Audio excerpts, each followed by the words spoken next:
साथियों, आप सभी को नमस्कार। आज हम इस क्लास में अर्थव्यवस्था के बारे में पढ़ेंगे। ये पहली क्लास है। इस क्लास में हम लोग अर्थव्यवस्था के स्वरूप के बारे में देखेंगे। अर्थव्यवस्था क्या होती है और इसका क्या स्वरूप है। भारत की अर्थव्यवस्था कैसी अर्थव्यवस्था है, इसके बारे में हम लोग डिटेल में पढ़ेंगे।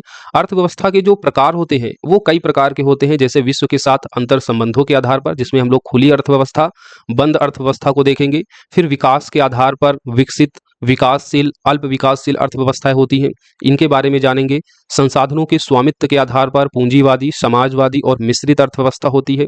नेक्स्ट, विश्व बैंक के अनुसार भी चार प्रकार की अर्थव्यवस्थाएं होती हैं: निम्न आय की, निम्न मध्यम आय की, उच्च आय की और उच्च मध्यम आय की। फिर विभिन्न क्षेत्रकों की भूमिका के आधार पर भी अर्थव्यवस्था को आप डिवाइड कर सकते हैं: कृषक अर्थव्यवस्था, औद्योगिक अर्थव्यवस्था और सेवा अर्थव्यवस्था। तो ये अर्थव्यवस्था के प्रकार हैं। इसमें भारत की अर्थव्यवस्था कहाँ पर स्टैंड करती है अलग अलग प्रकारों में, इस चीज को हम यहाँ पर जानेंगे। बेसिक कॉन्सेप्ट यहाँ पर क्लियर होंगे तभी आगे चीजें आपको समझ में आएंगी। इतना पढ़ने के बाद, अर्थव्यवस्था के स्वरूप को पढ़ लेने के बाद, हम लोग जो आज सेकेंड टॉपिक को डिस्कस करेंगे वो है राष्ट्रीय आय के बारे में, जहां से मल्टीपल क्वेश्चन आपके एग्जाम में पूछे जाते हैं। नेशनल इनकम की चार अवधारणाएं हैं, जिसमें जीडीपी, एनडीपी, जीएनपी, एनएनपी, इसके बारे में हम लोग पढ़ेंगे। यहाँ से क्वेश्चन खूब आपके एग्जाम में पूछा जाता है। तो आज दो टॉपिक को इस क्लास में हम डिस्कस कर लेंगे। ये सभी क्लासेज आपको हमारी संकल्प बैच में प्रोवाइड की जाती है। संकल्प बैच जो 70 बीपीएससी के लिए डेडिकेटेड बैच है, जिसमें हम लोग प्रीलिम्स और मेंस दोनों की ही क्लासेस कर रहे हैं। नंबर हमारा 6306473800 है। जो बच्चे इस बैच से जुड़ना चाहते हैं वो दिए गए नंबर पर कॉल या मैसेज करके जुड़ सकते हैं। ये नंबर हमारा पेमेंट नंबर भी है। इसकी जो फीस है वो केवल 499 है। तो देखते हैं, क्लास को अपनी अब शुरू करते हैं। अर्थव्यवस्था जो होती है वो किस लिए है, इसको थोड़ा सा पहले समझने की कोशिश करते हैं। एक देश है, देश में लोग रहते हैं, और जो देश है उसमें जो संसाधन है, जो रिसोर्सेज हैं, वो हमेशा ही लिमिटेड रहते हैं। लेकिन जो लोगों की इच्छाएं होती हैं वो असीमित होती हैं। तो असीमित इच्छाओं की पूर्ति के लिए जो लिमिटेड रिसोर्सेज हैं उसको कैसे हम मैनेजमेंट करें, ये जो काम किया जाता है, बेसिकली यही अर्थशास्त्र है, यही अर्थव्यवस्था है। तो सीमित संसाधन है, असीमित इच्छाएं हैं, इनका जो प्रबंधन किया जाता है संसाधनों का, बेसिकली चयन और वितरण के माध्यम से, कि हमको क्या बांटना है और किस हिसाब से बांटना है। इसके लिए जो आपको प्रिंसिपल बेस्ड स्टडी चाहिए वही इकोनॉमिक होती है। ये दो प्रकार से हम लोग देखते हैं, एक तो सैद्धांतिक अध्ययन जिसको हम लोग अर्थशास्त्र कहते हैं, और दूसरा व्यवहारिक अध्ययन होता है जिसको हम लोग अर्थव्यवस्था कहते हैं। हमारे एग्जाम में जो पूछी जाती है वो है अर्थव्यवस्था, यानी एप्लीकेशन बेस्ड स्टडी। उदाहरण यहाँ पर नीचे दिया गया, इसको देखकर और भी अच्छे से आप समझ सकते हैं कि कैसे सीमित संसाधन से हम असीमित इच्छाओं की पूर्ति करते हैं, ज्यादा से ज्यादा लोगों तक उस संसाधन को डिस्ट्रीब्यूट कर पाते हैं। जैसे एलईडी का अच्छा उदाहरण है। एलईडी में क्या होता है, बिजली का कम उपयोग करके सभी लोगों तक प्रकाश पहुंचाने की व्यवस्था की जाती है। एक पीला वाला बल्ब आता है जो 100 वाट या उससे भी ज्यादा का होता है। जो एलईडी बल्ब होता है ये 4 से 5 वाट का आता है। तो सोचिए, यहाँ पर संसाधन कम लग रहा है, यानी जो बिजली की जो क्षमता है वो कम लग रही है और प्रकाश जो है वो अधिक लोगों तक पहुंच पा रहा है। तो ये चीज करने के लिए जो हमको स्टडी करनी पड़ती है वही आपकी अर्थशास्त्र है। राइट, इतनी चीज आप समझ गए ना। अर्थव्यवस्था एक अधूरा शब्द है जब तक उसके आगे किसी देश या किसी क्षेत्र का नाम नहीं जोड़ा जाता है। यानी अर्थव्यवस्था कहने से आप इस शब्द को पूरा नहीं कर पा रहे हैं, इसके पहले आपको जोड़नी पड़ेगी किस देश की अर्थव्यवस्था। जैसे अगर हम भारत में रह रहे हैं तो भारत की अर्थव्यवस्था, अमेरिका में है तो अमेरिकी अर्थव्यवस्था, चाइना में है तो चाइना अर्थव्यवस्था। राइट, तो अर्थव्यवस्था एक अधूरा शब्द है, जब तक उसके आगे किसी देश या किसी क्षेत्र का नाम नहीं जोड़ा जाए तब तक वो पूरा नहीं होता है। तो अगर हम भारत में रह रहे हैं तो क्या कहेंगे, भारतीय अर्थव्यवस्था। अर्थव्यवस्था के प्रकार देख लीजिए, इट्स वेरी इंपॉर्टेंट, और यहीं से आपके अर्थव्यवस्था की क्लास जो है मेन शुरू हो रही है। विश्व के साथ अंतर संबंधों के आधार पर इसे दो भागों में बांट सकते हैं। एक ओपन इकोनॉमी जिसको हम लोग खुली अर्थव्यवस्था कहते हैं, दूसरी क्लोज्ड इकोनॉमी जिसे हम लोग बंद अर्थव्यवस्था कहते हैं। फिर विकास के आधार पर विकसित, विकासशील, अल्प विकसित, संसाधनों के स्वामित्व के आधार पर पूंजीवादी, समाजवादी, मिश्रित। विश्व बैंक के अनुसार निम्न आय, निम्न मध्यम आय, उच्च आय और उच्च मध्यम आय, और विभिन्न क्षेत्रों की भूमिका के आधार पर कृषक, औद्योगिक और सेवा अर्थव्यवस्था। अब हम लोग एक एक जो प्रकार हैं इन पर बारी बारी से देखेंगे। सबसे पहले हमने आपको क्या बताया, शेष विश्व के साथ अंतर संबंधों के आधार पर अर्थव्यवस्था दो प्रकार की होती है। एक आपकी ओपन इकोनॉमी, दूसरी होती है आपकी क्लोज्ड इकोनॉमी। खुली अर्थव्यवस्था में क्या होता है, खुली अर्थव्यवस्था में एक देश दूसरे देश से वस्तुओं का आयात निर्यात जो है वो कर पाता है। तो विदेशी व्यापार जिसमें आयात और निर्यात यानी इंपोर्ट और एक्सपोर्ट दोनों आता है। उदारवाद होता है खुली अर्थव्यवस्था, यहाँ पर आप देखेंगे वैश्वीकरण देखा जाएगा और प्रतिस्पर्धा भी होती है। तो खुली अर्थव्यवस्था की ये विशेषताएं होती हैं कि उस देश की अर्थव्यवस्था लिबरल होगी, उस देश की अर्थव्यवस्था ग्लोबलाइजेशन के प्रिंसिपल को फॉलो कर रही होगी, तो वहां पर आपको कंपटीशन भी देखने को मिलेगा। कंपटीशन क्यों होता है? जब आप किसी देश से कोई सामान लाएंगे तो जो आपके देश की जो सामान है उसको आप और बेहतर बनाने की कोशिश करेंगे, अदरवाइज आपके देश की जो सामान है वो रिप्लेस हो जाएगी जो दूसरे देश से सामान आ रही है उससे। जैसे हम भारत में अब देखते हैं, पहले भारत में तो बंद अर्थव्यवस्था थी, लेकिन 1991 के बाद जानते हैं भारत में उदारवाद वैश्वीकरण की ये पॉलिसी अपनाई गई थी, जिसके बाद जो है भारत की अर्थव्यवस्था को खोल दिया गया। जब भारत की अर्थव्यवस्था को खोल दिया गया तो डिफरेंट डिफरेंट कंट्रियों से जो है हमारे यहाँ जो है सामान जो है वो आयात होने लगे। जब दूसरे देश से हमारे यहाँ सामान आए तो हमारे देश की जो सामान थी उसकी उसके जो मुकाबले जो कंपटीशन कर सकती थी हमारे देश की सामानें, इंपोर्ट की जा रही अन्य देशों की सामानों से वो कंपटीशन नहीं कर पा रही थी। कारण क्या था? भारत की जो तकनीक का जो स्तर था वो कम था, जिसके कारण भारत में जो सामानें बनती थी ज़्यादातर वो हाथों से बनाई जाती थी, और जो दूसरे देशों से सामानें आ रही थी आयात के द्वारा वो मशीनों से निर्मित हो रही थी। तो जो क्वालिटी में फ़र्क आता है और उसके कारण प्राइस जो फ्लैक्चुएट होता है, जब हम हाथों से बनाएंगे ज़्यादा लेबर कॉस्ट लगेगी तो सामान जो है वो महंगी हो जाएगी। लेकिन जब हम किसी चीज़ को मशीन से बनाते हैं तो वो अच्छी भी बनती है और उसकी लेबर कॉस्ट भी कम आती है, तो चीज़ बेहतर भी होती है, सस्ती भी होती है। वैसे में जो अन्य कंट्रियों से सामान इंपोर्ट हो रही थी वो मेड इन इंडिया की जो सामान है उसको रिप्लेस कर दे रही थी, और आज यही देखा जा रहा है कि जो ज़्यादातर जो चाइना की सामानें हैं वही हमारे देश में बिक रही हैं।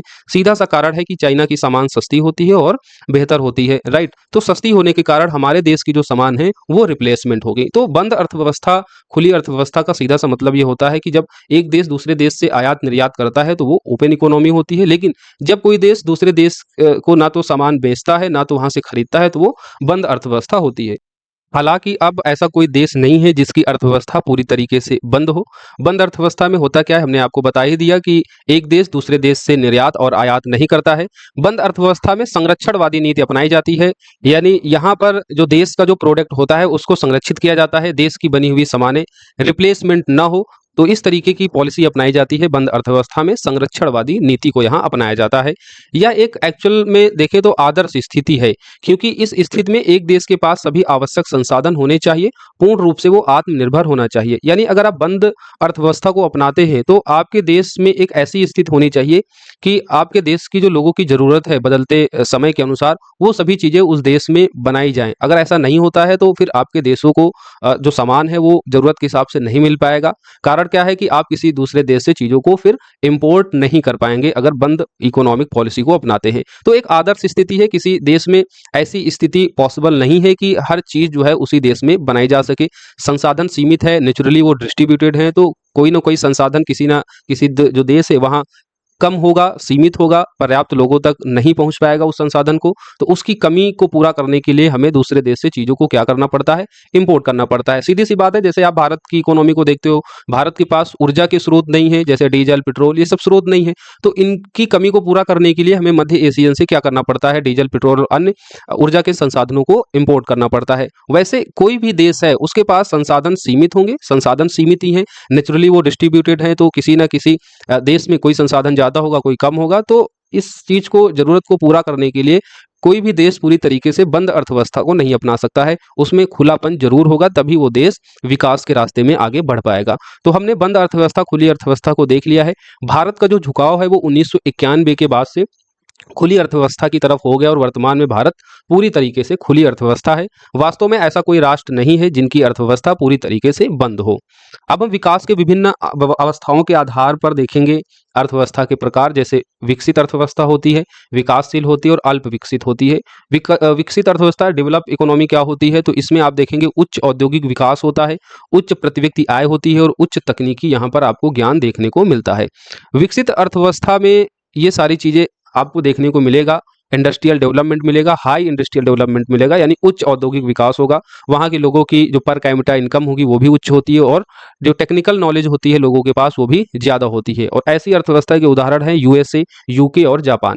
वहीं जो विकासशील अर्थव्यवस्था होती है वो औद्योगिकरण की प्रक्रिया के दौर से जो है गुजर रही होती है। औद्योगिकरण की जो प्रक्रिया होती है उस देश में देर से प्रारंभ होती है। जैसे भारत में आप देखते हो कि जो भारत में जो औद्योगिकरण की प्रक्रिया है वो देर से शुरू हुई। सबसे पहले जो औद्योगिकरण हुआ था, पहली जो इंडस्ट्रियल रिवॉल्यूशन आई थी वो ब्रिटेन में आई थी। तो पश्चिम देशों में आप देखते हो कि इंडस्ट्रियल रिवॉल्यूशन जल्दी प्रारंभ हुई, इसलिए वहां पर आज देखते हैं उच्च औद्योगिक विकास है, वहां के लोगों की हाई कैपिटल इनकम है और टेक्निकल नॉलेज भी हाई है। वैसे में जो पश्चिम के देश हैं वो ज़्यादातर विकसित देश हैं। वहीं हम भारत में देखते हैं या फिर पूर्व की तरफ देखते हैं, जो भारत है और जो अन्य देश हैं वो विकासशील की श्रेणी में है। भारत, मलेशिया, श्रीलंका, ये सब हम देख सकते हैं। यहाँ पर क्या हुआ कि औद्योगिकरण की जो प्रक्रिया हुई वो देर से शुरू हुई है। जनसंख्या के सापेक्ष औद्योगिकरण के स्तर को जो है प्राप्त नहीं किया है। लोगों की जो आय होती है वो कम होती है, तो निम्न प्रति व्यक्ति आय होती है विकासशील देशों की, निम्न तकनीकी ज्ञान होता है और जो इंफ्रास्ट्रक्चर होता है उसका भी पर्याप्त अभाव होता है। तो lack of infrastructure, low per capita income, low technology जनसंख्या के सापेक्ष औद्योगिकरण के स्तर को प्राप्त नहीं कर पाता है। और औद्योगिकरण की प्रक्रिया जहां देर से प्रारंभ हुई वो सभी विकासशील देश की श्रेणी में आते हैं। जैसे भारत भी एक विकासशील देश है। भारत के साथ आप मलेशिया को भी जोड़ सकते हैं और अन्य देश भी इसी कैटेगरी में आते हैं। फिर देखते हैं अल्प विकसित देश। अल्प विकसित देश क्या होते हैं? जो विकास की आरंभिक अवस्था में होती हैं, यानी अब धीरे धीरे वो विकास कर रहे हैं। जैसे नाइजर और चाड का उदाहरण देखते हैं। तो ये क्रम है विकास का। सबसे ज्यादा जो जिन देशों में आपको विकास देखने को मिलेगा वो विकसित होंगे, उसके बाद विकासशील देशों का स्थान आएगा और लास्ट में अल्प विकसित देशों का स्थान आता है। अल्प विकसित देशों की विशेषताएं आपके एग्जाम में मल्टीपल बार पूछी जाती हैं। तो अल्प विकसित देशों में जो प्रति व्यक्ति आय होगी वो निम्न होगी, जीवन स्तर निम्न होता है, जनसंख्या वृद्धि की जो दर है वो उच्च रहती है, बेरोजगारी उच्च होता है, कृषि क्षेत्र का यहाँ पर आधिपत्य देखा जाता है। क्योंकि जो भी विकासशील और अल्प विकसित देश की अर्थव्यवस्थाएं होंगी वो ज़्यादातर एग्रीकल्चर बेस्ड होती हैं, और वहीं जो विकसित अर्थव्यवस्थाएं होती हैं वो किस पर डिपेंड करती है? वो औद्योगिकरण पर बेस्ड अर्थव्यवस्थाएं होती हैं, सर्विस सेक्टर बेस्ड इकोनॉमी होती है। तो कृषि क्षेत्र का आधिपत्य आपको अल्प विकसित और विकासशील अर्थव्यवस्थाओं में देखने को मिलता है। पूंजी निर्माण की यहाँ पर निम्न दर होती है और आय की भी विषमता होती है। तो विकासशील और अल्प विकसित जो कंट्रियां हैं उनकी जो विशेषताएं हैं वो लगभग समान है। निम्न प्रति व्यक्ति आय, निम्न तकनीकी ज्ञान, इंफ्रास्ट्रक्चर का अभाव हो, या फिर जनसंख्या की उच्च वृद्धि दर हो, बेरोजगारी देखने को मिलेगी, आय विषमता यहाँ पर खूब होती है और कृषि क्षेत्र का यहाँ पर आधिपत्य होता है। जीवन स्तर यहाँ पर भी निम्न होता है। तो ये विशेषताएं आपसे पूछी जाती हैं। विकसित, विकासशील और अल्प विकसित अर्थव्यवस्थाओं को समझ लिया होगा। अब हम देखते हैं संसाधनों के स्वामित्व या उत्पादन के आधार पर सरकार की भूमिका के आधार पर हम अर्थव्यवस्था को देखेंगे। तो इसमें भी तीन कैटेगरी होती हैं, एक पूंजीवादी अर्थव्यवस्था, दूसरी समाजवादी या हम कहते हैं सोशलिस्ट इकोनॉमी या स्टेट इकोनॉमी, और तीसरी होती है मिक्स्ड इकोनॉमी यानी मिश्रित अर्थव्यवस्था। पूंजीवादी अर्थव्यवस्था में क्या होता है? यहाँ पर सरकारी अहस्तक्षेप होता है, यानी सरकार जो है हस्तक्षेप नहीं करती है। वहाँ की जो अर्थव्यवस्था जो होती है वो मार्केट बेस्ड होती है। बाजार जो है अर्थव्यवस्था के नियम कानून को तय करती है। बाजार जिस दिशा में होती है उस दिशा में जो है इकोनॉमी का प्रवाह आपको देखने को मिलता है। तो सरकारी हस्तक्षेप होता है, सरकार का हस्तक्षेप यहाँ पर नहीं होता है। Non interference of the government पूंजीवादी अर्थव्यवस्था में। निजी स्वामित्व होता है, यहाँ पर प्राइवेट ओनरशिप देखी जाती है। जैसे अमेरिका और जापान पूंजीवादी अर्थव्यवस्था के उदाहरण हैं। वहीं समाजवादी जो अर्थव्यवस्था होती है जिसको हम राज्य अर्थव्यवस्था कहते हैं, इसमें जो संसाधन होता है उन पर जो स्वामित्व होता है वो सरकार का होता है। सरकार हस्तक्षेप करती है, सरकार ही इकोनॉमिक पॉलिसीज बनाती है कि कैसे मार्केट जो है वो रन करेगी, राइट। जैसे उत्तर कोरिया हो गया, क्यूबा हो गया, रूस हो गया, चीन हो गया, यहाँ पर समाजवादी अर्थव्यवस्था है, राज्य अर्थव्यवस्था है। यहाँ पर सरकार तय करती है कि अर्थव्यवस्था कैसे रन करेगी, कैसे चलेगी। वहीं मिश्रित अर्थव्यवस्था में पीपीपी मॉडल देखने को मिलता है, जहां पर सरकार और प्राइवेट सेक्टर दोनों आपस में मिलकर काम करते हैं। तो सरकार व निजी क्षेत्र की यहाँ सहभागिता होती है और भारत, फ्रांस इसके उदाहरण है। तो कभी आपसे पूछ लिया जाए कि भारत की अर्थव्यवस्था कैसी है, तो भारत की अर्थव्यवस्था मिश्रित अर्थव्यवस्था है। मिश्रित अर्थव्यवस्था में सरकार और निजी दोनों की भूमिकाएं होती हैं, दोनों आपस में मिलकर काम करते हैं। पीपीपी जो मॉडल है बेसिकली एक प्रकार के मिक्स्ड इकोनॉमी का ही एग्जाम्पल है। पूंजीवादी अर्थव्यवस्था के बारे में और कुछ चीजें जान लेते हैं। हमने तो ये जान लिया कि पूंजीवादी अर्थव्यवस्था में जो संसाधनों पर स्वामित्व होता है, जो ओनरशिप होती है वो प्राइवेट सेक्टर की होती है। मार्केट में या इकोनॉमी में सरकार का हस्तक्षेप नहीं होता है। ये सभी पूंजीवादी अर्थव्यवस्था की विशेषताएं हैं और उदाहरण उनके हैं अमेरिका और जापान। पूंजीवादी अर्थव्यवस्था को जो सबसे पहले प्रस्तुत किया था वो एक स्कॉटलैंड अर्थशास्त्री थे जिनका नाम है एडम स्मिथ। इनको पूंजीवादी अर्थव्यवस्था का जनक माना जाता है। इन्होंने अपनी एक पुस्तक लिखी थी द वेल्थ ऑफ नेशन 1776 को 1776 में, जिसमें हस्तक्षेप का सिद्धांत इन्होंने बताया था। इसी हस्तक्षेप के सिद्धांत में पूंजीवादी अर्थव्यवस्था के बारे में भी डिटेल में बताया था और अर्थव्यवस्था के जनक के रूप में भी इनको जाना जाता है। स्कॉटलैंड के अर्थशास्त्री हैं एडम स्मिथ। पूंजीवादी अर्थव्यवस्था में आर्थिक क्रियाओं, जिसमें आप उत्पादन, उपभोग, वितरण व नियमन को देख सकते हैं, वह बाजार की शक्तियां दो प्रकार से आप देख सकते हैं। एक तो मांग और दूसरी आपूर्ति, यानी डिमांड और सप्लाई। ये बाजार की शक्ति होती हैं और इनको संचालित कौन करता है? पूंजीवादी अर्थव्यवस्था में बाजार संचालित करता है, राइट। तो पूंजीवादी अर्थव्यवस्था में हमने जान लिया कि इसके प्रस्तुतकर्ता कौन है, तो स्कॉटलैंड अर्थशास्त्री एडम स्मिथ हैं, जिनको अर्थव्यवस्था का जनक भी कहते हैं। इन्होंने अपनी एक पुस्तक लिखी थी द वेल्थ ऑफ नेशंस 1776 में, जिसको हम अहस्ताक्षेप का सिद्धांत जिसमें दिया था, और उसी में पूंजीवादी अर्थव्यवस्था को प्रस्तुत किया था। पूंजीवादी अर्थव्यवस्था में जो आर्थिक क्रियाएं होती हैं, आर्थिक क्रियाएं बेसिकली 4 प्रकार से हो सकती हैं। आप कुछ बनाएंगे, बनाकर आप बेचेंगे, यानी उसका उपभोग होगा, लेकिन उपभोक्ता तक पहुंचाने के लिए आप वितरण और जो नियमन की प्रक्रिया उसमें शामिल होगी। तो ये हो गई आर्थिक क्रियाएं। फिर बाजार की शक्तियां होंगी। बाजार की शक्तियों को 2 भागों में आप डिवाइड कर सकते हैं कि बाजार की कितनी मांग है और उस वस्तु की कितनी सप्लाई हो पा रही है, राइट। तो इसका जो पूरा संचालन है आर्थिक क्रियाएं और बाजार की शक्तियों का, ये पूरा संचालन करती है बाजार। तो बाजार बेस्ड इकोनॉमी होती है पूंजीवादी अर्थव्यवस्था में। पूंजीवादी अर्थव्यवस्था की विशेषताएं क्या होती है, तो यहाँ पर प्रतिस्पर्धा होगी। सीधी सी बात है, कोई सामान लोग कब खरीदेंगे, वो सस्ता होगा, अच्छा होगा। और यहाँ पर कंपटीशन इसलिए हो जाता है कि बाजार बेस्ड इकोनॉमी है, लोग फ्रीली हैं सामान को बनाने और बेचने में। तो लोग अपने सामान को बेचने के लिए दूसरी सामान से बेहतर बनाएंगे और उसको सस्ता भी करेंगे। तो वहाँ पर क्या हो जाता है, कंपटीशन हो जाता है। लोग जो है सामानों को बेहतर बनाते हैं, बेहतर बनाएंगे तभी उनका सामान जो है वो बिक पाएगा, राइट। तो वैसे में वहाँ पर आपको कंपटीशन देखने को मिलता है। जैसे आपके एग्जाम में कंपटीशन होता है, आप जब बेहतर प्रदर्शन करेंगे और विद्यार्थियों से, तभी आपका सिलेक्शन होगा। तो वैसे ही पूंजीवादी अर्थव्यवस्था में जब कोई उत्पादन कोई कंपनी कर रही है, अगर आप उससे बेहतर नहीं प्रोडक्ट बना पा रहे हैं, तब तक आप जो है उसके मुकाबले में आपका सामान नहीं बिकेगा या कम बिकेगा, राइट। तो वैसे में प्रतिस्पर्धा होती है पूंजीवादी अर्थव्यवस्था में। उद्देश्य क्या होता है पूंजीवादी अर्थव्यवस्था का, अधिकतम लाभ कमाना, ज्यादा से ज्यादा चीजें को बेहतर बना के जो है लाभ कमाना मेन उद्देश्य होता है पूंजीवादी अर्थव्यवस्था का। यहाँ पर जन कल्याण की भावना नहीं होती। यहाँ पर बाजार में आओ, सामान बनाओ, बेहतर सामान बनाओ, उसकी मार्केटिंग करो, ऐसा सामान बनाओ कि औरों से अच्छा भी हो और सस्ता भी हो, ताकि आप अधिक से अधिक लाभ कमा सको। यहाँ पर गवर्नमेंट का कोई रोल नहीं होता है, बाजार ही पूरी तरीके से इकोनॉमी को रन करती है। जो प्राइवेट सेक्टर होता है वही इकोनॉमी को रन करती है। आर्थिक स्वतंत्रता होती है, सीधी सी बात है, आर्थिक स्वतंत्रता होती है पूंजीवादी अर्थव्यवस्था में। आप पूरी तरीके से इकोनॉमिक फ्रीली होते हैं, सामान को बनाने, बेचने में, मार्केटिंग करने में सरकार इसमें इन्वॉल्व नहीं होती है। आर्थिक असमानता होती है। जब लोगों को इकोनॉमिक फ्रीडम मिलेगी तो सीधी सी बात है वहां पर इकोनॉमिक इनइक्वालिटी देखने को मिलेगी, यानी जो असमानता है, आर्थिक असमानता, वो कम होगी। उपभोक्ताओं के पास विकल्प होंगे। जब अलग अलग कंपनियां सामान बनाएंगी तो आपके पास विकल्प भी होंगे कि हम किस कंपनी का सामान खरीदें, कैसा खरीदें।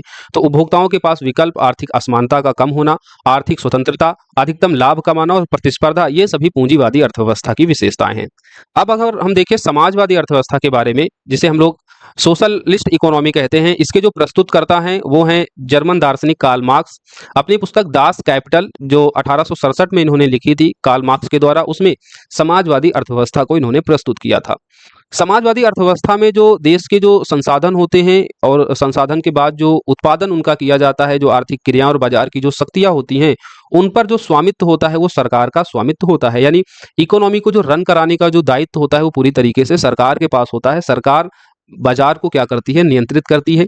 सरकार अर्थव्यवस्था या आर्थिक क्रियाओं को संचालित करती है, उसको जो है नियंत्रित करती है। ऐसी अर्थव्यवस्थाओं को केंद्रीकृत नियोजित अर्थव्यवस्थाएं कहते हैं। भाई बाजार को चलाने के लिए सरकार का अगर स्वामित्व होगा तो उसको चलाने के लिए योजनाएं बनाएंगी, कुछ नियम कानून बनाए जाएंगे। तो वैसे में जो सामाजिक अर्थव्यवस्था हो जाती है वो केंद्रीकृत नियोजित अर्थव्यवस्था होती है, जो गैर बाजारी अर्थव्यवस्था होती है। यानी यहाँ पर बाजार का हस्तक्षेप से ज्यादा सरकार का हस्तक्षेप होता है। सरकार जैसे नियम कानून बनाती है वैसे ही बाजार जो है इकोनॉमी को रन कराती है। विशेषताएं क्या होंगी, विशेषता सीधी सी बात है, यहाँ पर प्रतिस्पर्धा का अभाव हो जाएगा, क्योंकि सामान उतनी ही महंगी बिकेंगी जितने दाम जो है सरकार तय कर देगी। तो ऐसे में जो कंपटीशन है मार्केट में वो कम हो जाएगा। लोग क्यों बेहतर सामान बनाएंगे जब उनकी सामान का वही दाम है, वही कीमत है। फिर केंद्रीकृत आर्थिक नियोजन देखा जाता है, यानी जो इकोनॉमिक चलती है वो गवर्नमेंट की पॉलिसीज से चलती है, तो केंद्रीकृत आर्थिक नियोजन देखने को मिलेगा। बाजार कीमतों के आधार पर प्रशासकीय कीमतें होती हैं, यानी जो एडमिनिस्ट्रेशन प्राइस होंगे वही बाजार के प्राइस होते हैं। आर्थिक असमानता यहाँ पर आपको देखने को मिलेगी। उद्देश्य क्या होता है, उद्देश्य समाजवादी अर्थव्यवस्था का कहा जाता है कि जन कल्याण का होता है, ताकि लोगों जो गरीब तबके के लोग हैं उन तक भी संसाधन पहुंच सके। वैसे में सरकार हस्तक्षेप करके जो है मार्केट को नियंत्रित करती है और जो गरीब तबके के लोग हैं, जो गरीब वर्ग के लोग हैं, वहां तक चीजों को डिस्ट्रीब्यूट करने का प्रयास करती है। तो उद्देश्य समाजवादी अर्थव्यवस्था का जन कल्याण होता है।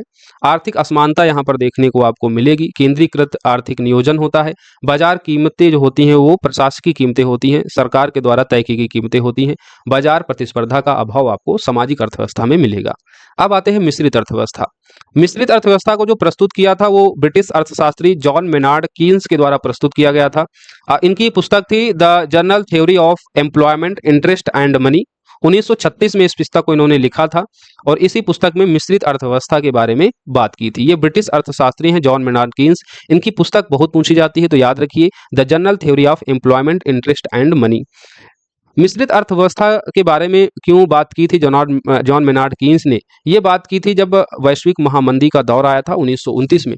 तो 1929 के बाद में ये दुनिया को महसूस हुआ कि बाजार को पूरी तरीके से फ्रीली नहीं छोड़ना चाहिए, उसमें कुछ सरकार का भी हस्तक्षेप होना चाहिए ताकि जो मंदी और महामंदी के जैसा दौर आया है वो फिर से रिपीट ना हो सके। तो वैश्विक महामंदी का दौर जब आया 1929 में, तो वहां पर महसूस हुआ कि बाजार में सरकार का भी हस्तक्षेप होना चाहिए और जॉन मेनार्ड कीन्स ने अपनी पुस्तक the general theory of employment, interest and money में फिर मिश्रित अर्थव्यवस्था को प्रस्तुत किया। मिश्रित अर्थव्यवस्था में पूंजीवादी तथा समाजवादी अर्थव्यवस्था का मिश्रित रूप होता है, जैसे हम लोग भारत में देखते हैं। भारत में देखते हैं आर्थिक नियोजन की व्यवस्था भी है जो समाजवादी अर्थव्यवस्था की विशेषता है। वही मार्केट जो है वो फ्रीली चलती है, इसमें सरकार का बहुत हस्तक्षेप नहीं होता है। आप अपने सामान को बेच सकते हैं और अपने सामान की कीमतों को भी निर्धारित कर सकते हैं। तो वैसे में मिश्रित और समाजवादी दोनों माफ कीजिए, पूंजीवादी और समाजवादी अर्थव्यवस्था की जो विशेषताएं हैं दोनों का मिश्रण आपको देखने को मिलता है भारतीय अर्थव्यवस्था में। इसलिए भारत की अर्थव्यवस्था और मलेशिया की अर्थव्यवस्था जो है वो मिश्रित अर्थव्यवस्था के अंतर्गत आती है। यहाँ पर आपको आर्थिक नियोजन मिलेगा। विशेषताओं में सामाजिक न्याय की बात की जाती है। उद्देश्य मिश्रित अर्थव्यवस्था का भी जन कल्याण होता है, इस चीज को याद रखना। प्रति व्यक्ति आय के आधार पर विश्व बैंक ने अलग अलग देशों की अर्थव्यवस्था को डिवाइड किया है, जिसमें हम लोगों ने देखा था उच्च आय, फिर उच्च मध्यम आय, फिर निम्न मध्यम आय और निम्न आय। तो वैसे में जो भारत की जो अर्थव्यवस्था है प्रति व्यक्ति आय के आधार पर वो निम्न मध्यम आय वाली है। ये कई बार आपके एग्जाम में पूछा जाता है, तो इसे याद रखना। भारत की जो अर्थव्यवस्था प्रति व्यक्ति आय के आधार पर है वो निम्न मध्यम आय वाली अर्थव्यवस्था है, यानी लोगों की जो पर कैपिटा इनकम है वो विकसित अर्थव्यवस्थाओं की तुलना में अभी भी बहुत कम है।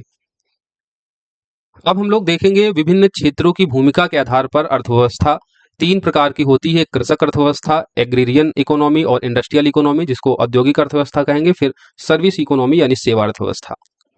कृषक अर्थव्यवस्था क्या होती है? जहां पर जीडीपी जो देश की होती है उसमें प्राथमिक क्षेत्र का योगदान 50% या इससे अधिक हो और लोग भी इसी अनुपात में जुड़े हुए हों उस सेक्टर से, तो वैसे में वो सेक्टर कृषक अर्थव्यवस्था कहलाता है।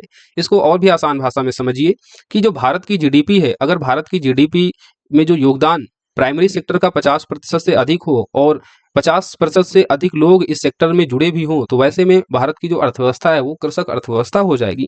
तो भारत की जो अर्थव्यवस्था बेसिकली अभी भी कृषक अर्थव्यवस्था भी है।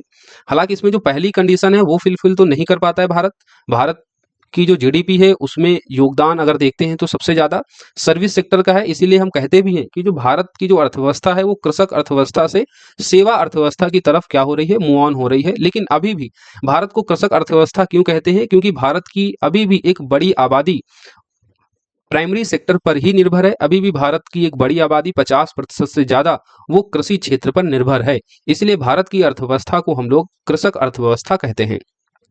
औद्योगिक अर्थव्यवस्था में देख लीजिए जीडीपी में द्वितीयक क्षेत्र का योगदान, जिसमें औद्योगिक सेक्टर आता है, उसका योगदान अगर 50% या इससे अधिक हो और इसी अनुपात में लोग इस सेक्टर से जुड़े हुए हों, तो वैसे में वो अर्थव्यवस्था औद्योगिक अर्थव्यवस्था कहलाती है, जैसे चीन और जापान। चीन में आप देखेंगे इंडस्ट्रियल इकोनॉमी है। क्यों? क्योंकि जो चीन की जीडीपी है उसमें 50% का योगदान जो है वो औद्योगिक क्षेत्र का है और औद्योगिक क्षेत्र में चीन में 50% से लोग अधिक जुड़े हुए भी हैं। सेवा अर्थव्यवस्था देख लीजिए, जहां पर जीडीपी में तृतीय क्षेत्र का योगदान 50% या इससे ज्यादा हो तथा लोगों की निर्भरता भी इसी अनुपात में हो, तो उसे हम कहते हैं सेवा अर्थव्यवस्था। जैसे कतर, संयुक्त राज्य अमीरात, ये सभी पर्यटन पर निर्भरता के कारण सेवा आधारित अर्थव्यवस्था में क्या है, आगे हैं। संयुक्त अरब अमीरात में देखेंगे तो वो सर्विस इकोनॉमी है। क्यों? क्योंकि वहां पर लोग घूमने जाते हैं, फिर देश जो है उन लोगों को सर्विस प्रोवाइड कराता है, होटल की व्यवस्था कराना या अन्य सर्विस देना, तो उससे वो देश सबसे ज्यादा इनकम जो है प्राप्त करता है। तो जो देश सेवा सेक्टर से 50% अपनी जीडीपी का और जो वहां के लोग हैं वो भी 50% से ज्यादा उस सेक्टर में लगे हुए हैं, तो वैसी अर्थव्यवस्था सेवा अर्थव्यवस्था कहलाती है। भारत की अर्थव्यवस्था को भी सेवा अर्थव्यवस्था नहीं कहते हैं। हालांकि जीडीपी में जो योगदान है भारतीय इकोनॉमी का वो 50% से अधिक है, लेकिन अगर आप रोजगार देखेंगे सर्विस सेक्टर में तो अभी भी वो 20%, 20-25% के आसपास है। तो वैसे में हम भारत को कृषक अर्थव्यवस्था कहते हैं, क्योंकि कृषक अर्थव्यवस्था इसलिए है क्योंकि कृषि सेक्टर में भारत के लोग जो हैं वो अधिकतम जुड़े हुए हैं। नीचे हमने यहाँ पर आर्थिक सर्वेक्षण 2023-24 के अनुसार लेटेस्ट डाटा अपडेट किए हैं, जिसमें प्राथमिक क्षेत्र का योगदान अगर देखेंगे जीवीए में, जो भारत का जो सकल मूल्य वर्धन है वो प्राथमिक क्षेत्र में 17.7% है। द्वितीयक क्षेत्र में जो भारत का सकल मूल्य वर्धन है ये 27.6% है, और तृतीयक क्षेत्र में जो मूल्य वर्धन है वो 54.7% है। इस तरह भारत में किसी क्षेत्र की उसकी आय में दोगुना और उसकी आय में दोगुना योगदान और उस पर निर्भर जनसंख्या में साम्यता नहीं देखी जाती है, राइट। तो एक चीज तो हमने देख लिया कि भारत में किसी क्षेत्र में उसकी आय में योगदान और उसकी उस पर निर्भर जनसंख्या में साम्यता नहीं देखी जा रही है, क्योंकि निर्भरता वो एग्रीकल्चर सेक्टर में प्राइमरी सेक्टर में अधिक है, और इनकम आप देख रहे हैं वो टर्सरी सेक्टर यानी जो सर्विस सेक्टर है वहां से ज्यादा हो रही है। तो इस तरीके से भारत में किसी क्षेत्र की आय में योगदान और उस पर निर्भर जनसंख्या में साम्यता नहीं देखी जाती है। तो ये चीज आप यहाँ पर देख लीजिए। अब हम आगे देखते हैं अर्थव्यवस्था के क्षेत्र। अर्थव्यवस्था के जो क्षेत्र होते हैं वो आर्थिक क्रियाओं के आधार पर 5 प्रकार के होते हैं: प्राथमिक क्षेत्र, द्वितीयक क्षेत्र, तृतीयक क्षेत्र, चतुर्थ क्षेत्र और पंचम क्षेत्र। कार्य के आधार पर संगठित और असंगठित क्षेत्र होते हैं। स्वामित्व के आधार पर सार्वजनिक क्षेत्र और निजी क्षेत्र होता है। अब इसको भी हम देख लेते हैं, समझ लेते हैं। प्राइवेट सेक्टर क्या होता है? प्राइवेट सेक्टर में कृषि और उसके सहायक क्षेत्रों को काउंट किया जाता है, जैसे कृषि के साथ मत्स्य पालन, पशुपालन, ये सब प्राइमरी सेक्टर में आता है। प्राकृतिक संसाधनों का उपयोग करके जो वस्तुओं का उत्पादन किया जाता है वो बेसिकली प्राइमरी सेक्टर में आता है। जैसे प्राकृतिक संसाधन क्या हो गया? मिट्टी हो गया। मिट्टी में आप गेहूं, चावल ये सभी चीजें उगाएंगे तो वो क्या हो गया? प्राइमरी सेक्टर में आ गया। इसको हम लोग रेड कॉलर जॉब कहते हैं। रेड कॉलर जॉब कहते हैं। 2022-23 में जो इकोनॉमिक सर्वे हुआ है आप देख भी रहे हैं कि lowest contribution of India GVA का है, यानी सकल मूल्य अवर्धन का सबसे लोवेस्ट जो है इसी प्राइमरी सेक्टर में देखने को मिलता है। केवल 17.7% जो है वो सकल घरेलू मूल्य उत्पाद है। हालांकि यहाँ पर जनसंख्या भारत की सबसे ज्यादा जुड़ी हुई है, 50% से ज्यादा। कृषि, मत्स्य पालन, खनन ये सभी प्राइमरी सेक्टर के ही एग्जाम्पल हैं। रेड कॉलर जॉब इसको कहते हैं, यहाँ पर काम करने वाले लोगों को।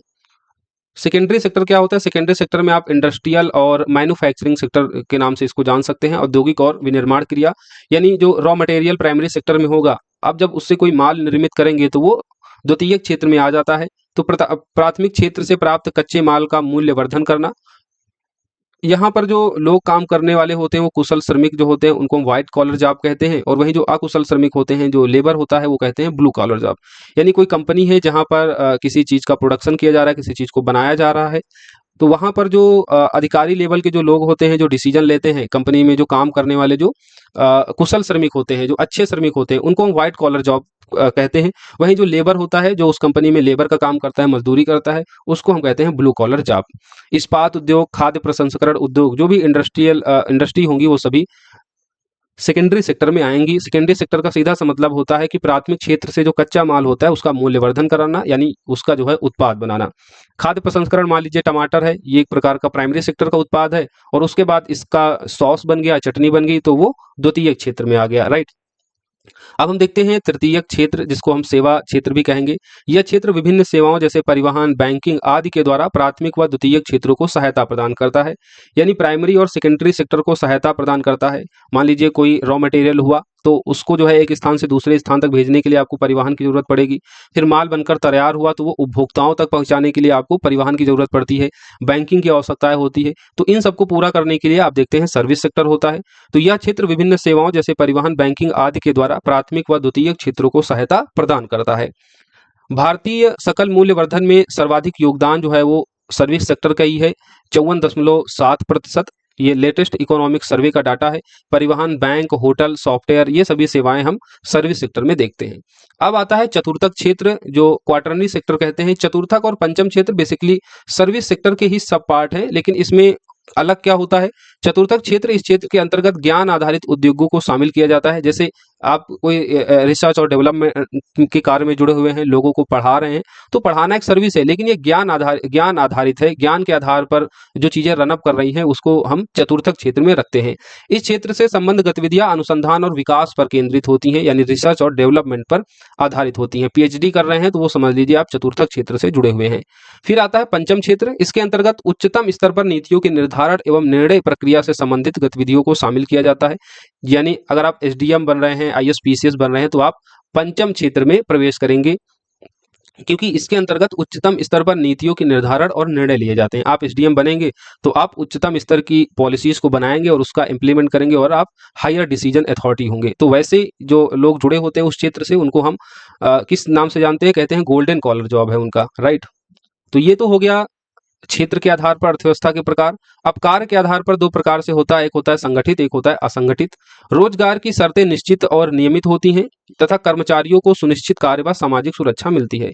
तो जो संगठित क्षेत्र से लोग जुड़े होते हैं यहाँ पर एकदम बेहतरीन तरीके से दिशा निर्देश होते हैं कि कैसे काम करना है, कितने घंटे काम करना है। ये सारी चीजें जो है निश्चित होती हैं, नियमित होती हैं। कर्मचारियों को एक सुनिश्चित कार्य दिया जाता है और उसका वेतन दिया जाता है। उनको सामाजिक सुरक्षा दी जाती है। यानी आप संगठित क्षेत्र से अगर आप जुड़े हुए हैं तो आपको जो है सामाजिक सुरक्षा, जैसे कोई कंपनी आप काम कर रहे हैं तो आपका पीएफ कटता है। आप बीमार होते हैं तो आपको कंपनी के द्वारा स्वास्थ्य सुविधाएं मिलती हैं, आपको घर मुहैया कराया जाता है। तो ये सभी संगठित क्षेत्र में होता है। लेकिन जो असंगठित क्षेत्र होता है यहाँ पर मुख्यतः स्वनियोजित श्रमिक होते हैं। जैसे आप देखते हैं मार्केट में जाएंगे तो आपको बहुत सारे लेबर खड़े हुए मिलेंगे, यानी उनके लिए कार्य सुनिश्चित नहीं है। कोई आएगा कहेगा कि हमारे घर में साफ सफाई का काम है, कोई कहेगा हमारे घर में घर बन रहा है आप ये काम करवा दीजिए। तो उनका कार्य जो होता है वो स्वनियोजित नहीं होता है, वो लेबर फोर्स होता है।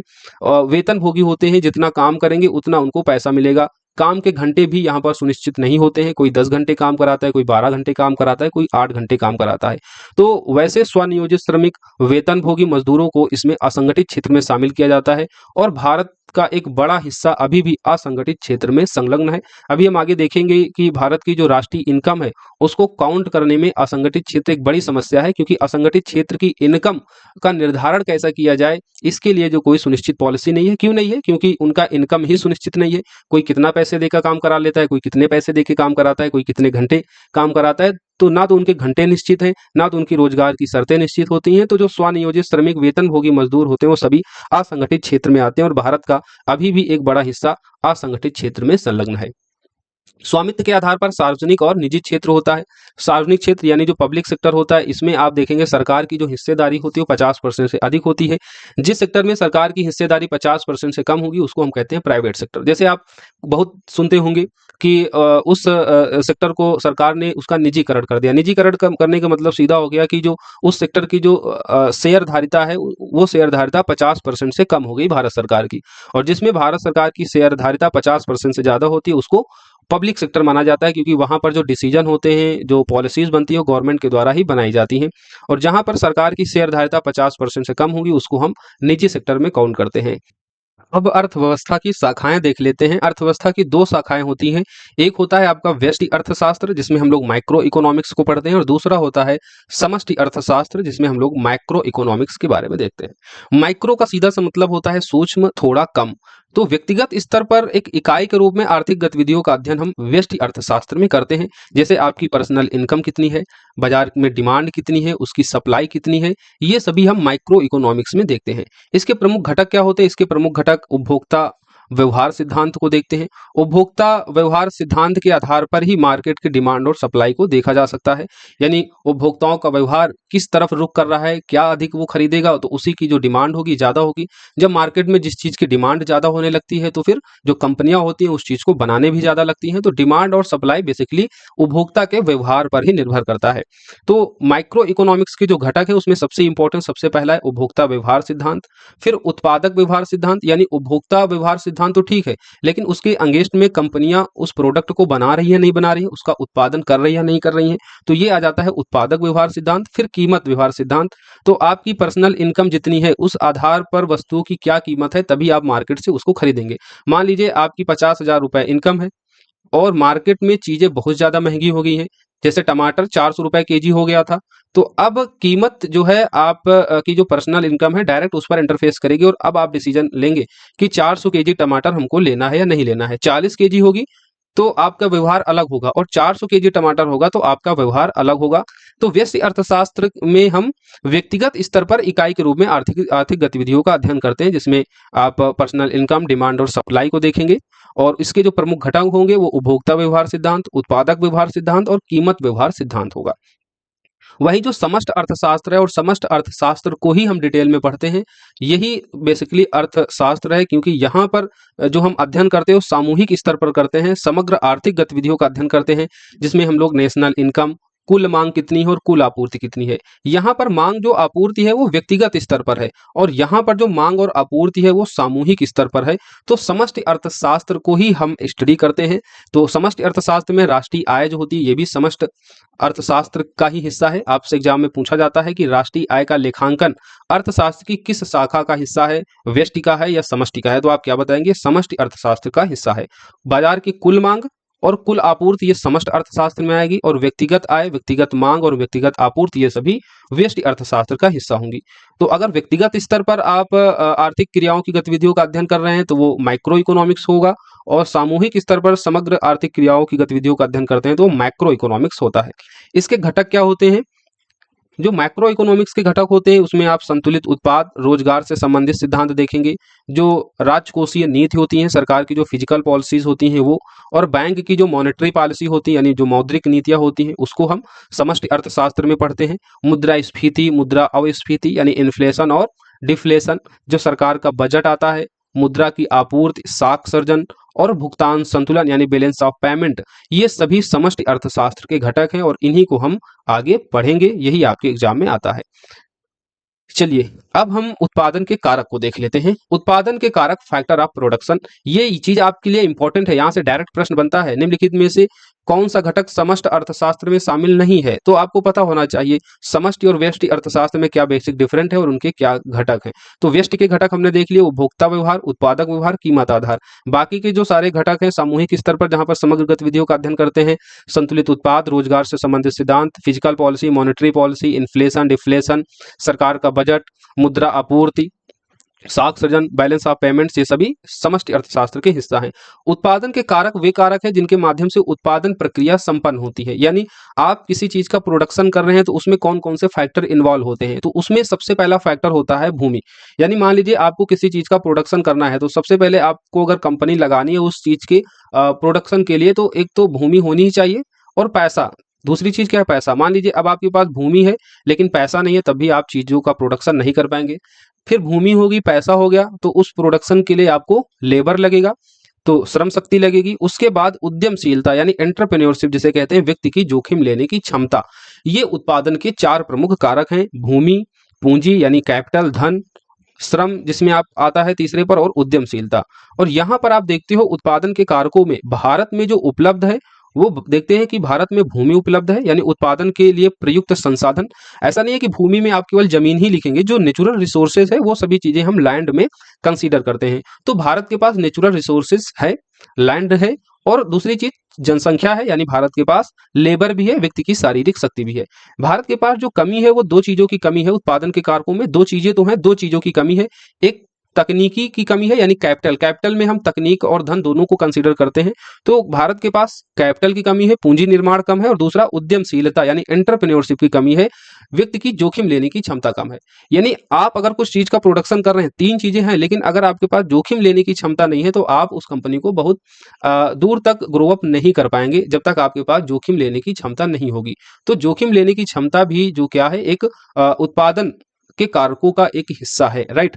तो भारत में जो कमी दिखती है वो एक पूंजी निर्माण की, दूसरी उद्यमशीलता की, और दो फैक्टर जो हैं उत्पादन के कारकों में भूमि और श्रम है। तो आपसे पूछा जाता है कि भारत में जो है किस चीज की कमी देखने को मिलती है, पूंजी, श्रम या डिफरेंट डिफरेंट ऑप्शन होंगे। तो उसमें एक ऑप्शन सबसे ज्यादा पूछा जाता है, भारत के पास पूंजी निर्माण की क्या है कमी है, और दूसरा उद्यमशीलता की भी भारत में क्या है कमी है। ये तो हो गया उत्पादन के कारक। अब हम आते हैं भारतीय अर्थव्यवस्था। जैसा कि हमने आपको बताया था, भारतीय अर्थव्यवस्था एक मिश्रित अर्थव्यवस्था का एग्जाम्पल है, जहां पर दो चीजें देखने को मिली थी, समाजवादी और पूंजीवादी अर्थव्यवस्था दोनों का मिक्सअप होता है। तो भारत की अर्थव्यवस्था निम्न मध्यम आय वाली अर्थव्यवस्था है। भारत की अर्थव्यवस्था एक कृषिक अर्थव्यवस्था है जो सेवा क्षेत्र की तरफ अग्रसर हो रही है। भारत की अर्थव्यवस्था विकासशील अर्थव्यवस्था है, जिसको हम लोग मिश्रित अर्थव्यवस्था भी कहेंगे, क्योंकि भारत में विकासशील अर्थव्यवस्था है और उसके बाद जो पूंजी और उत्पादन के स्वामित्व के आधार पर जो हमने उसका डिवीजन देखा था उसमें समाजवादी और पूंजीवाद का मिक्सअप था, यानी मिश्रित अर्थव्यवस्था है। तो भारत की अर्थव्यवस्था का स्वरूप कैसा है, विकासशील या मिश्रित अर्थव्यवस्था।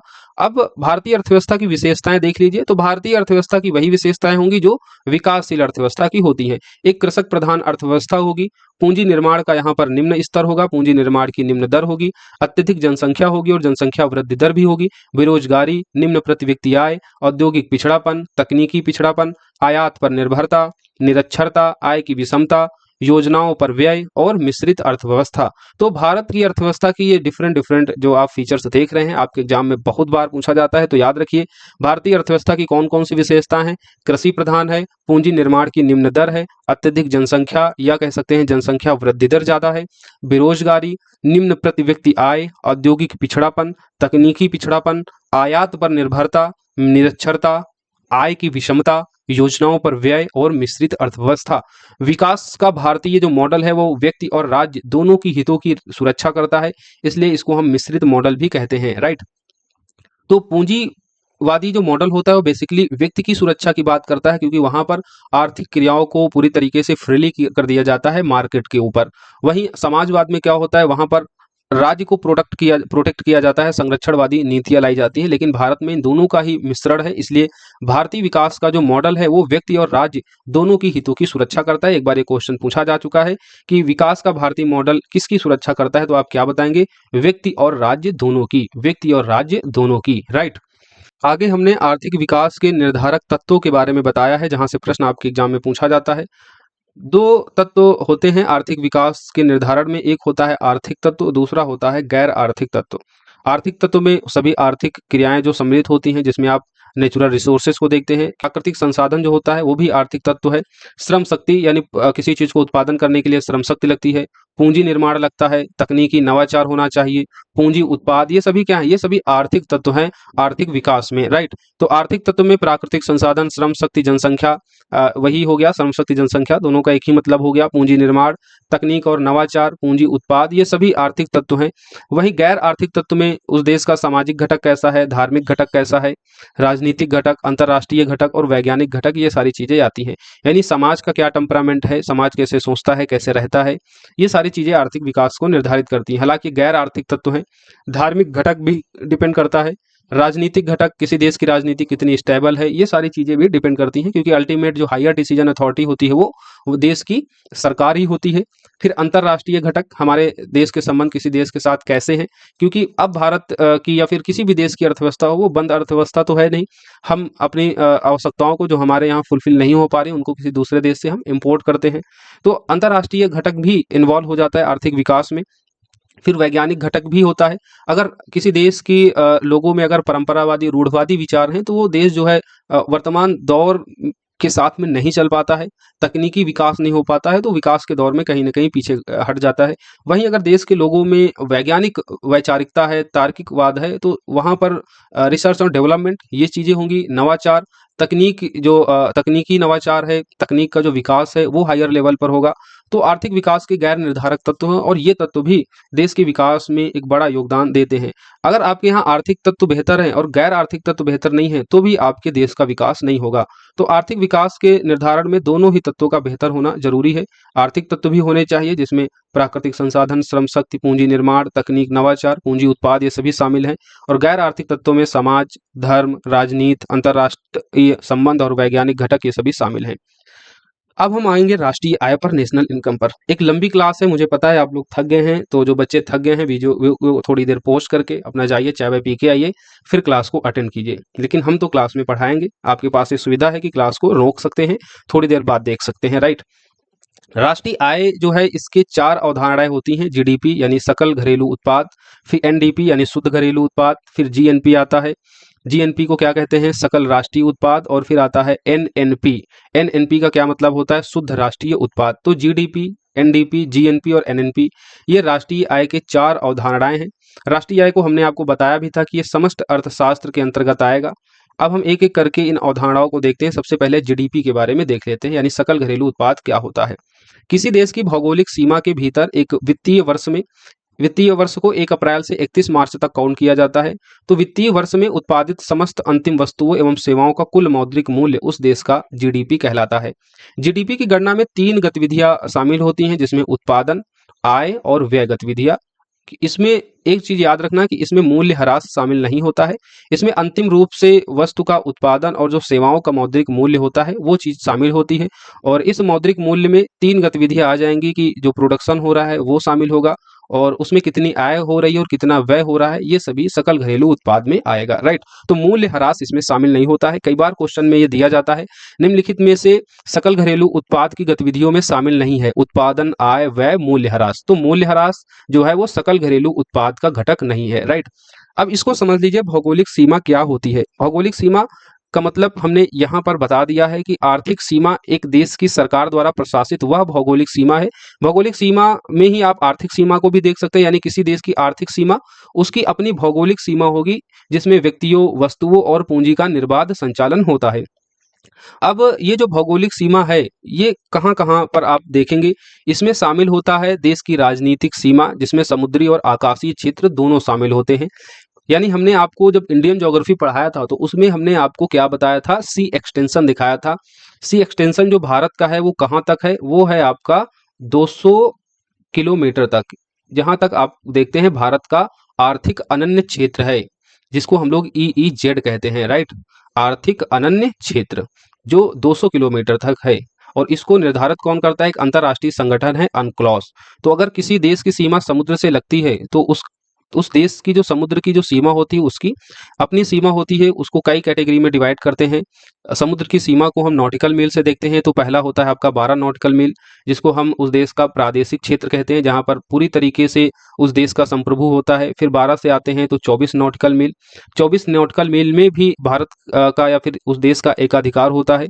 यहाँ पर उस देश के द्वारा कस्टम ड्यूटी वसूली जाती है। अगर कोई देश समुद्र की सीमा इस 12 नॉटिकल मील में या 24 नॉटिकल मील में आता है तो वहां पर जो है उस देश के द्वारा ये पावर होती है कि दूसरे देश का जहाज कोई आ रहा है तो उससे कस्टम ड्यूटी भी लगा सकती है, और कोई देश का जहाज उस रेखा में आ सकता है या नहीं आ सकता है उसको भी वो निर्धारित कर सकती हैं, राइट। फिर आता है 200 नॉटिकल मील। 200 नॉटिकल मील जो होता है यहाँ पर हम वैज्ञानिक अनुसंधान कर सकते हैं, समुद्र के जो खनिज संसाधन है उनका हम दोहन कर सकते हैं। तो 12, 24, 200 नॉटिकल मील ये समुद्रिक सीमा होती है किसी देश की। तो 200 नॉटिकल मील तक तो जो समुद्री सीमा है ये आर्थिक सीमा या उस देश की भौगोलिक सीमा के अंतर्गत ही काउंट किया जाता है। उसके बाद 200 नॉटिकल मील के बाद हाई सी आता है जहां पर किसी देश का फिर एकाधिकार नहीं होता है। तो जो आर्थिक सीमा क्षेत्र है वो देश की राजनीतिक सीमा जिसमें समुद्री सीमा और आकाशीय क्षेत्र, और इसी तरीके से आकाशीय क्षेत्र भी डिसाइड होता है। देश के विदेशों में जो दूतावास होते हैं, मान लीजिए हमारे देश का दूतावास किसी देश में है तो दूतावास जहां पर स्थापित होगा उसके अंदर की जितनी भी आर्थिक गतिविधियां होंगी उसका जो इनकम रिसोर्सेस होगा वो सभी जो है भारत की GDP में काउंट किया जाता है, क्योंकि वो भारत की भौगोलिक सीमा मानी जाती है, राइट। तो दूतावास हो गया, वाणिज्यिक दूतावास हो गया, सैनिक प्रतिष्ठान हो गए, किसी दूसरे देश में हमारा दूतावास है, वाणिज्यिक दूतावास है या सैनिक प्रतिष्ठान है, तो वो सभी हमारी भौगोलिक सीमा में, आर्थिक सीमा में ही काउंट किया जाता है। देश के निवासियों द्वारा दो या दो से अधिक देशों के मध्य चलाए जाने वाले जलयान या वायुयान, मान लीजिए हमारे देश का कोई वायुयान है, जो जहाज है, एरोप्लेन है, वो किसी दूसरे देश में जा रहा है, तो जब तक उस जहाज के बाहर व्यक्ति नहीं आएगा तब तक हम उसको जो है अपने देश की भौगोलिक सीमा में ही काउंट करते हैं। यानी जो आपका जहाज है वो किसी भी देश में उड़कर जाए, जहाज के अंदर का जो क्षेत्र होगा, जो जहाज के अंदर का जितना स्पेस होगा वो हमारे देश की ही सीमा मानी जाएगी, वो हमारे देश की आर्थिक सीमा ही होगी।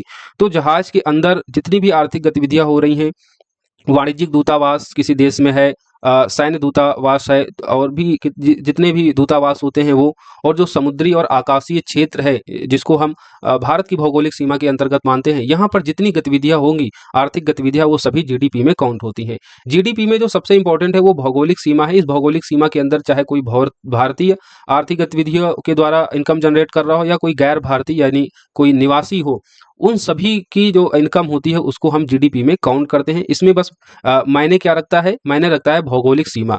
भौगोलिक सीमा के अंदर किसी देश की जो भौगोलिक सीमा होगी उसके अंदर एक वित्तीय वर्ष में जो उत्पादित वस्तुओं का जो समस्त अंतिम मौद्रिक मूल्य होता है, सेवाओं का जो मौद्रिक मूल्य होता है, वो सभी इसमें काउंट किया जाता है। अंतिम वस्तुएं क्या होती है, मान लीजिए कि आपने खेत में गेहूं उगाया और गेहूं से जो अंतिम उत्पाद बनेगा, यानी उसके बाद कोई प्रोडक्ट नहीं बन सकता है। जैसे ब्रेड हो गया, तो ब्रेड जो है गेहूं का अंतिम उत्पाद है। रोटी क्या होगी, गेहूं का अंतिम उत्पाद है।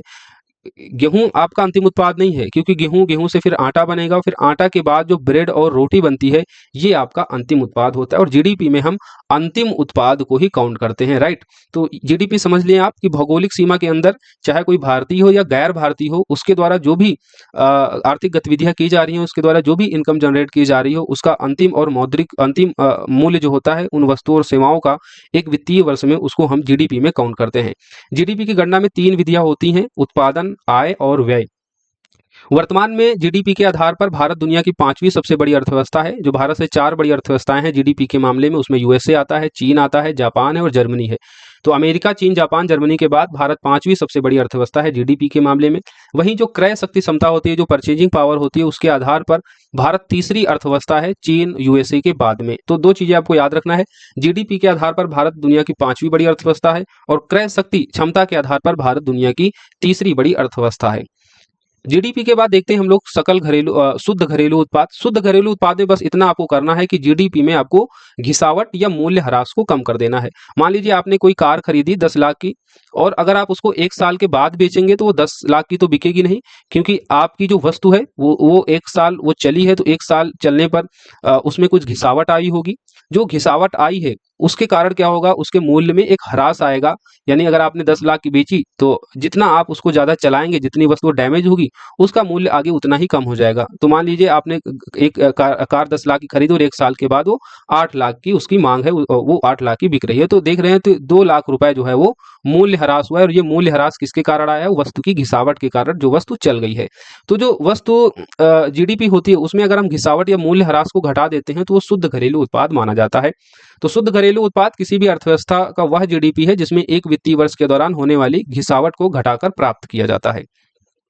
अब हम देखते हैं सकल राष्ट्रीय उत्पाद के बारे में। किसी देश के नागरिकों, जिसमें निवासी और अनिवासी दोनों, द्वारा किसी वित्तीय वर्ष में उत्पादित अंतिम वस्तुओं एवं सेवाओं का कुल मौद्रिक मूल्य जीएनपी कहलाता है।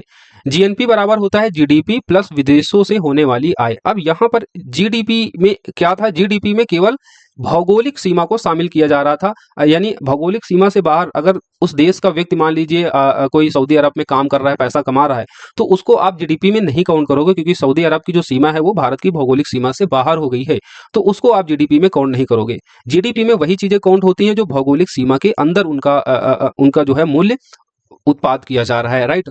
तो भौगोलिक सीमा जीडीपी के लिए सबसे इंपॉर्टेंट होता है, लेकिन सकल राष्ट्रीय उत्पाद को जब देखते हैं तो इसमें भौगोलिक सीमा से बाहर भी अगर कोई हमारे देश का जो व्यक्ति है वो पैसा कमा रहा है, तो वो हम जीएनपी में शामिल करते हैं। तो विदेशों से होने वाली आय को भी हम इसमें शामिल करते हैं। जैसे निजी प्रेषण, भारत दुनिया में निजी प्रेषण के जरिए सर्वाधिक आमदनी प्राप्त करने वाला देश है। यानी हमारे देश का कोई नागरिक जो है वो किसी दूसरे देश में पैसा कमा रहा है और पैसा कमा के हमारे देश में भेज रहा है, तो उसको हम कहते हैं निजी प्रेषण।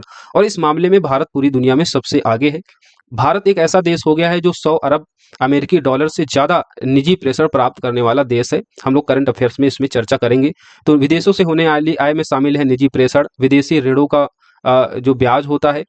यानी आप जानते हैं कि विदेशी ऋणों का ब्याज, इसका क्या मतलब हो गया, किसी ने हमारे देश से ऋण लिया और फिर हमको जो ब्याज मिल रहा है उस देश के द्वारा, उसको भी हम इसी विदेश से होने वाली आय में ही शामिल करेंगे। और विदेशी अनुदान, यानी कोई देश के द्वारा हमको अनुदान दिया जा रहा है, तो उस विदेशी अनुदान को भी हम इस जीएनपी में शामिल करते हैं। तो जीएनपी में जीडीपी तो शामिल ही हो जा रहा है, उसके अलावा विदेश से होने वाली जो आय है उसको भी हम यहाँ पर कंसीडर करते हैं।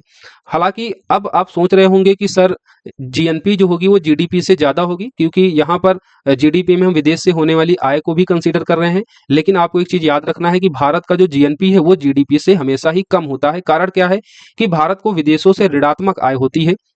जीएनपी की गणना में विदेशों में कार्यरत देशों के नागरिकों की आय को जोड़ा जाता है, जबकि देश के भीतर कार्यरत विदेशी व्यक्तियों की आय को घटा दिया जाता है। यानी एक चीज यहाँ पर याद रखना है कि जीएनपी में हम केवल जो हमारे देश के नागरिक हैं उनकी ही इनकम को काउंट करते हैं, राइट। हमारे देश के जो नागरिक हैं उनकी ही इनकम को काउंट करते हैं, चाहे वो हमारे देश के अंदर काम कर रहे हो या फिर देश के बाहर काम कर रहे हो। तो ऐसे में जीएनपी जीडीपी से कम इसलिए हो जाता है क्योंकि हमारे देश में जो बाहरी लोग काम कर रहे हैं उनकी जो आय है वो ज्यादा है उसकी कंपेयर में जो हमारे देश के नागरिक किसी दूसरे देश में जाकर पैसा कमा रहे हैं। इसलिए यहाँ पर आप देखते हैं कि एक ऋणात्मक व्यू आपको देखने को मिलता है। तो भारत को विदेशों से ऋणात्मक आय होती है, यानी हमारे देश से पैसा जा ज्यादा रहा है, दूसरे नागरिक अधिक कमा रहे हैं, और हमारे देश के जो नागरिक हैं वो कंपेयर टू कम इनकम उनकी आ रही है। तो वैसे में देख रहे हैं कि जीएनपी जो है जीडीपी से यहाँ पर कमतर हो जा रही है। तो भारत को विदेशों से ऋणात्मक आय होती है। जीएनपी की गणना में विदेशों में कार्यरत देश के नागरिकों की आय को जोड़ा जाता है, वहीं देश के भीतर जो विदेशी व्यक्ति होते हैं उनकी आय को घटा दिया जाता है। इस चीज को आप याद रखना, राइट। जीडीपी में चाहे वो देश का नागरिक हो या गैर निवासी हो, उन सभी को काउंट किया जाता है, बस वो भौगोलिक सीमा के अंतर काम करे। वहीं जीएनपी में क्या किया जाता है, यहाँ पर देश के निवासियों को लिया जाता है, जो देश के नागरिक होते हैं उनकी इनकम को काउंट किया जाता है, चाहे वो देश के अंदर काम करे, यानी चाहे वो भौगोलिक सीमा के अंदर काम करे, भौगोलिक सीमा के बाहर। अब देखते हैं शुद्ध राष्ट्रीय आय क्या होती है, एनएनपी क्या होती है। तो जीएनपी में से मूल्य ह्रास को घटा देने पर शुद्ध राष्ट्रीय आय प्राप्त होती है। जैसे एनडीपी क्या था, जीडीपी में हमने मूल्य ह्रास घिसावट को घटा के प्राप्त की थी, उसी तरीके से जीएनपी में अगर आप मूल्य ह्रास यानी घिसावट को घटा देंगे तो क्या निकल आएगा, एनएनपी निकल आएगी। साधन लागत पर शुद्ध राष्ट्रीय उत्पाद को ही राष्ट्रीय आय कहा जाता है। इस चीज को याद रखना कि जो आपकी फैक्टर कॉस्ट होती है, अभी हम आगे देखेंगे फैक्टर कॉस्ट और मार्केट कॉस्ट क्या होती है। तो फैक्टर कॉस्ट पर जो शुद्ध राष्ट्रीय उत्पाद होता है वही हमारी नेशनल इनकम कही जाती है। एनएनपी बराबर क्या हो गया, जीडीएनपी माइनस मूल्यह्रास या घिसावट। और एनएनपी को ही किसी भी अर्थव्यवस्था की राष्ट्रीय आय मानी जाती है। यानी राष्ट्रीय आय की अवधारणा तो हमने जीडीपी, एनडीपी और जीएनपी पढ़ी, लेकिन जो राष्ट्रीय आय में जिस चीज को काउंट किया जाता है वो क्या है, आपकी शुद्ध राष्ट्रीय उत्पाद यानी एनएनपी। जब हम एनएनपी को देश की कुल आबादी से भाग देते हैं तो देश की प्रति व्यक्ति आय का पता चलता है। तो अगर आपसे कभी एग्जाम में पूछ ले कि प्रति व्यक्ति का आय कैसे पता चलता है जीडीपी में उस देश की कुल आबादी से भाग देने पर, तो इस तरीके के कंसेप्चुअल क्वेश्चन बन सकते हैं। तो याद रखना, जो आपकी शुद्ध राष्ट्रीय उत्पाद होता है, जो एनएनपी होता है, उस एनएनपी में देश की आपकी जितनी आबादी है उससे अगर आप भाग दे देंगे तो उस देश की प्रति व्यक्ति आय निकल आएगी, और एनएनपी ही किसी भी अर्थव्यवस्था की राष्ट्रीय आय होती है।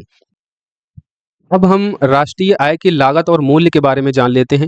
तो लागत दो प्रकार की होती है, एक होता है आपका फैक्टर कॉस्ट, जिसे फैक्ट्री या उत्पादन लागत कहते हैं, यानी आप किसी चीज को बना रहे हैं तो उसमें कितनी लागत लग रही है। लागत में कई सारी चीजें शामिल होती हैं। तो निवेश की गई लागत जो उत्पादन प्रक्रिया के दौरान लगता है, जिसमें पूंजी, किसी चीज को बनाने में कितना पूंजी लग रहा है। ऋण पर ब्याज, यानी आपने कोई फैक्ट्री खोली है तो उस फैक्ट्री को खोलने के बाद खोलने में जो पैसा लिया होगा उस पर कुछ ब्याज भी लग रहा होगा।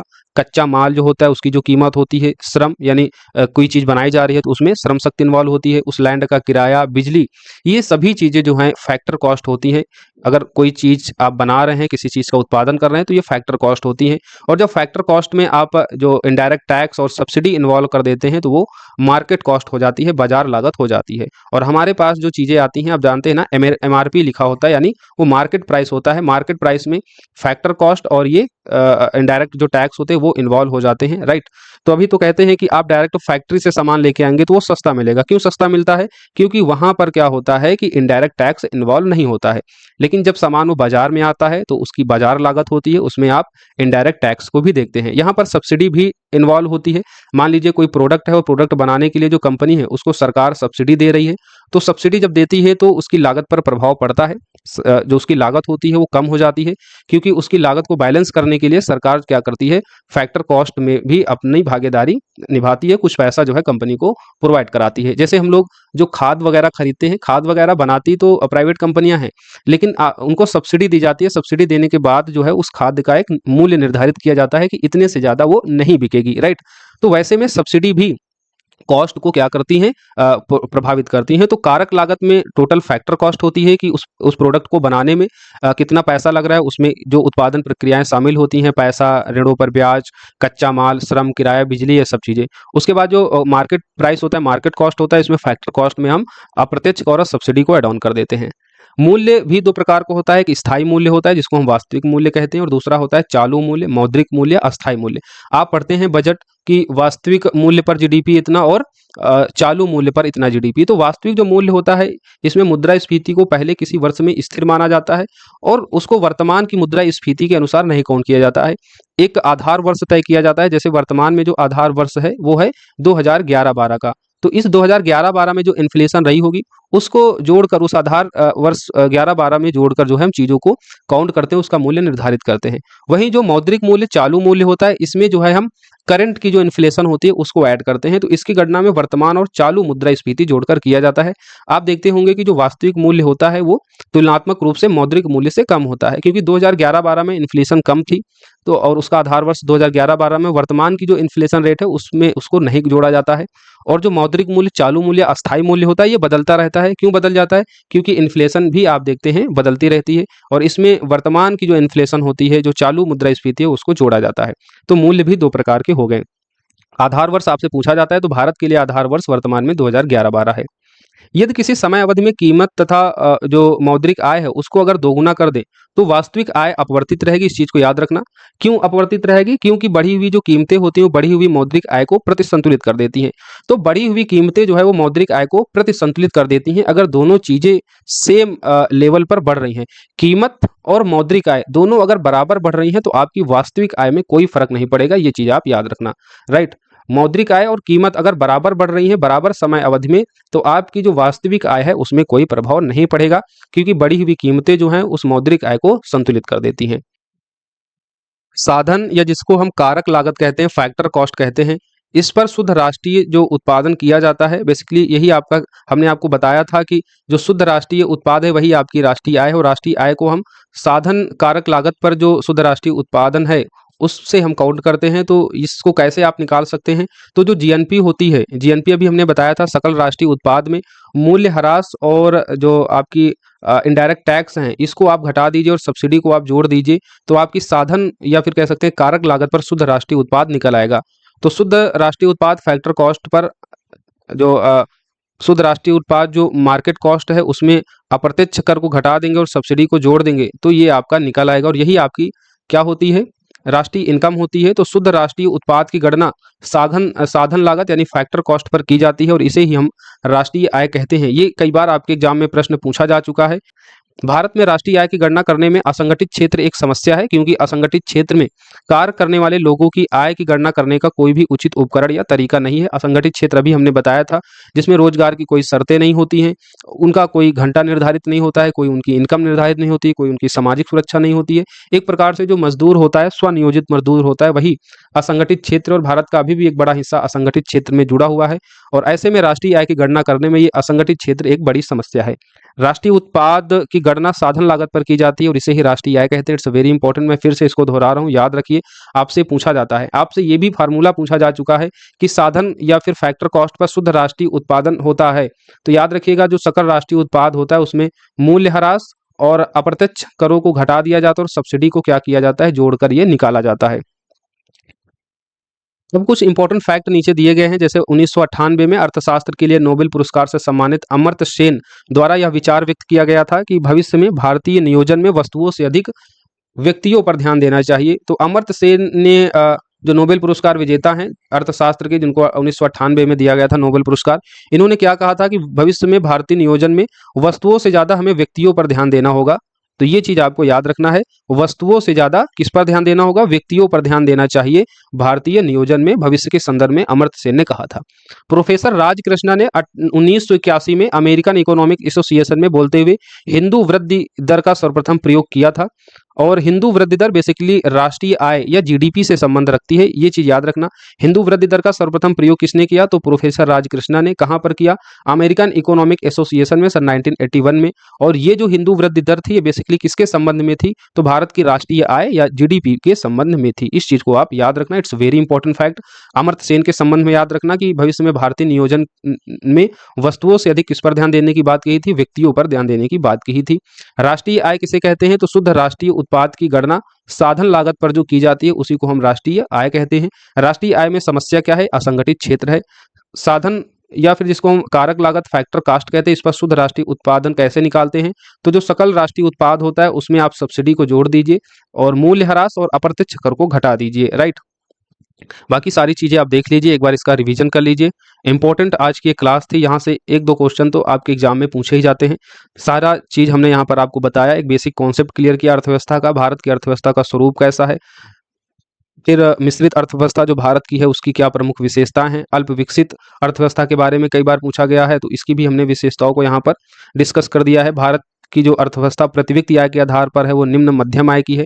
बाकी सारी चीज़ों को हमने डिस्कस किया, समाजवादी, पूंजीवादी, मिश्रित अर्थव्यवस्था, इनको किसने प्रस्तुत किया था, उनके नाम, उनकी किताबें, सारी चीज़ें हमने यहाँ पर बताई। नेशनल इनकम से जुड़ी हुई 4 अवधारणाएं और उन पर जो कंसेप्चुअल अंडरस्टैंडिंग है उन सभी को डिस्कस किया।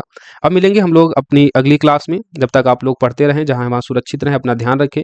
जो बच्चे संकल्प बैच से एनरोल होना चाहते हैं वो दिए गए नंबर पर कॉल या मैसेज करके अधिक जानकारी लेकर इससे जुड़ सकते हैं। ये हमारा कॉन्टैक्ट नंबर, पेमेंट नंबर दोनों है। 499 केवल फीस है, 70 बीपीएससी के लिए डेडिकेटेड ये क्लास है। चलिए हम लोग अगली क्लास में मिलेंगे। धन्यवाद।